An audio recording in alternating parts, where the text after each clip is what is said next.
मेरे पति को हर रात दूध पीने की आदत थी। उनको दूध पिए बिना नींद ही नहीं आती थी। लेकिन कभी कभी मैं घर के कामों में इतना व्यस्त हो जाती थी कि मैं उनकी इस आदत के बारे में भूल ही जाती थी। एक दिन वह मेरे पास आकर बोले, काव्या, तुम्हें क्या हो गया है? तुम रोज मेरा दूध कैसे भूल जाती हो? दरअसल कुछ दिनों से मैं काम में इतना व्यस्त थी कि कुछ बातें तो मुझे याद ही नहीं रहती थीं, और कुछ बातें ऐसी हो जाती थीं जिनके बारे में मैं पूरा दिन सोचती रहती थी। उनकी बात सुनकर मैं एकदम से घबरा गई और किचन में आ गई। मैंने दूध गर्म किया और वापस अपने कमरे में जाने लगी। तभी मैंने सुना कि सासू माँ के कमरे से कुछ अजीब सी आवाजें आ रही हैं। वो बार बार कह रही थी कि अब बस भी करो, मैं बहुत थक गई हूँ। उस वक्त उनके साथ कमरे में कोई और भी था जिसने कहा, अभी मैंने ऐसा भी क्या कर दिया है जिससे तुम थक गई हो? अब आओ, मेरे पास आ जाओ। ये सारी आवाजें सुनकर तो मैं हैरान परेशान रह गई थी और मैं वापस अपने कमरे में आ गई। कमरे में आकर मैंने अपने पति को दूध पिलाया और हम दोनों सोने के लिए लेट गए।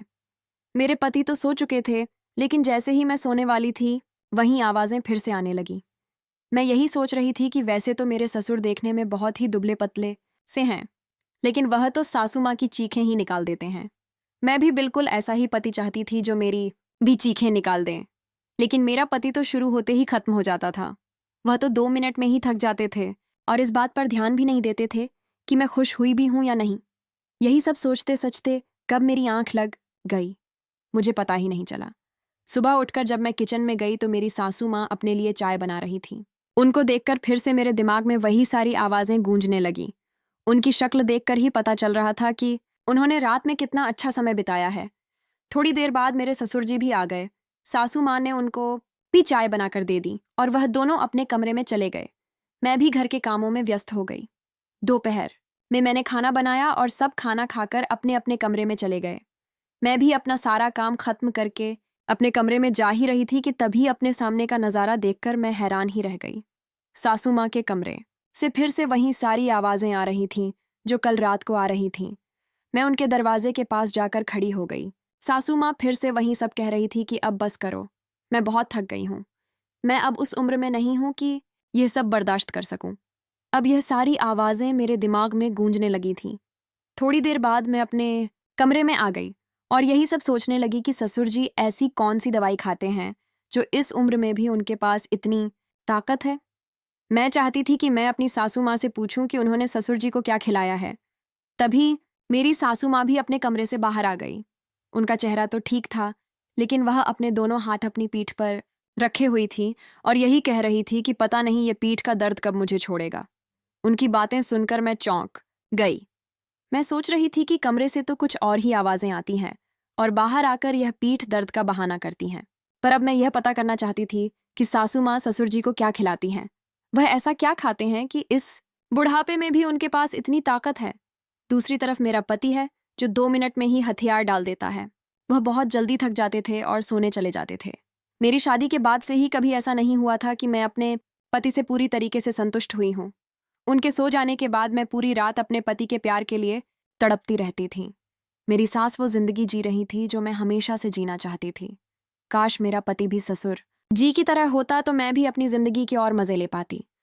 मेरी भी सारी इच्छाएं पूरी होती और मुझे भी एक जलबिन मछली की तरह तड़पना नहीं पड़ता। मैं किचन में आकर काम करने लगी, पर मेरे कानों में बार बार वही सारी आवाजें गूंज रही थीं। उन सब के बारे में सोचकर मेरे बदन में एक सिहरन सी पैदा हो जाती थी।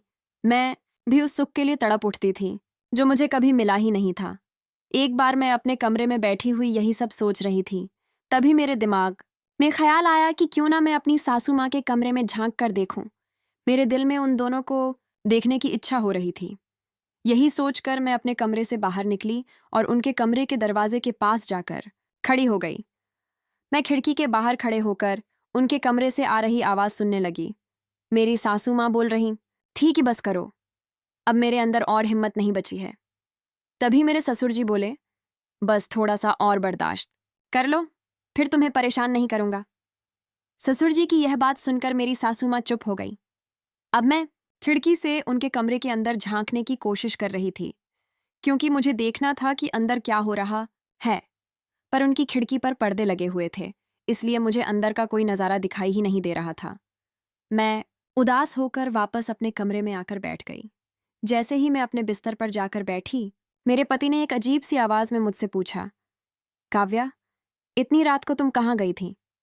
वो शक भरी निगाहों से मेरी तरफ देख रहे थे और कहने लगे, मैं इतनी भी गहरी नींद में नहीं सोया था कि अगर तुम मुझे छोड़कर चली जाओ तो मुझे पता नहीं चलेगा। अब बताओ कहाँ गई थी? मैंने घबराई हुई आवाज में कहा।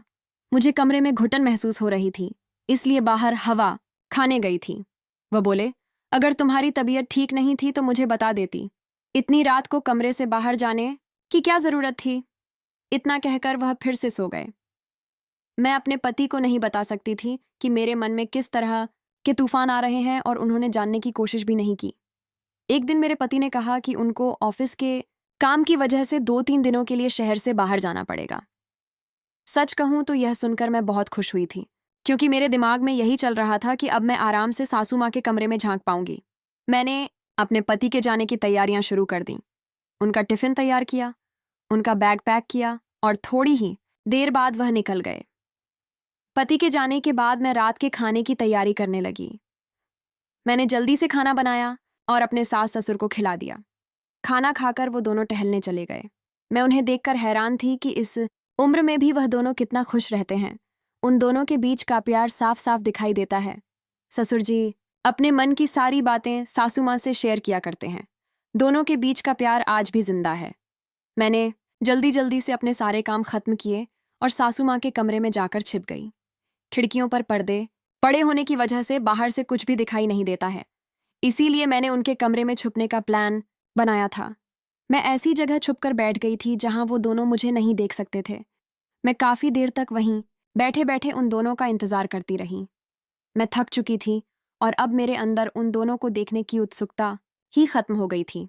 थोड़ी देर बाद वह दोनों अपने कमरे में आए और बेड पर बैठ गए। उसके बाद मैंने वह सब देखा जिसे देखकर मेरे होश ही उड़ गए। ससुर जी सासू माँ को खुश करने के लिए हर तरह के प्रयास कर रहे थे। वह अपनी खुशी के साथ साथ सासू माँ की खुशी का भी ध्यान रख रहे थे, और यह देखकर मैं यह सोच रही थी कि मेरे ससुर सासू माँ से कितना प्यार करते हैं, जबकि मेरे पति तो मुझे खुश तक नहीं रख पाते हैं। मैं सोच रही थी कि आखिर वह कौन सी चीज है जो मेरी सासू माँ मेरे ससुर जी को खिलाती है, जो वह अभी तक इतना ताकतवर है। मैं चाहती थी कि मैं वही चीज अपने पति को भी दे दूं, ताकि वह भी थोड़ा ताकतवर हो जाए और मुझसे प्यार करने लगे। मैं अपने सास ससुर को यह सब करते देख ही रही थी कि अचानक से न जाने मुझे क्या हुआ और मैं उनके सामने जाकर खड़ी हो गई।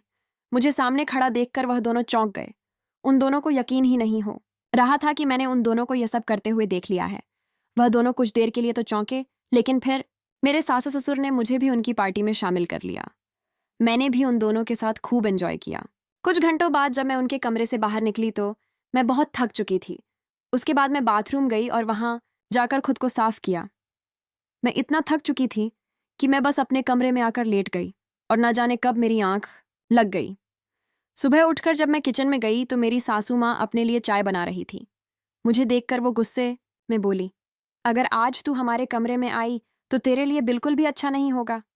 मैंने भी गुस्से में जवाब दिया, अगर ससुर जी बुलाएंगे तो जरूर आऊंगी। आप कौन होती हो मुझे रोकने वाली? इतने में मेरे ससुर जी कमरे से बाहर आ गए और पूछने लगे कि क्या बात हो रही है। मैंने कहा, देखिए ना ससुर जी, सासू माँ मुझे आपके कमरे में आने से मना कर रही है। अगर आप भी यही चाहते हो तो मैं आप दोनों के कमरे में बिल्कुल भी नहीं आऊंगी। यह सुनते ही ससुर जी को गुस्सा आ गया।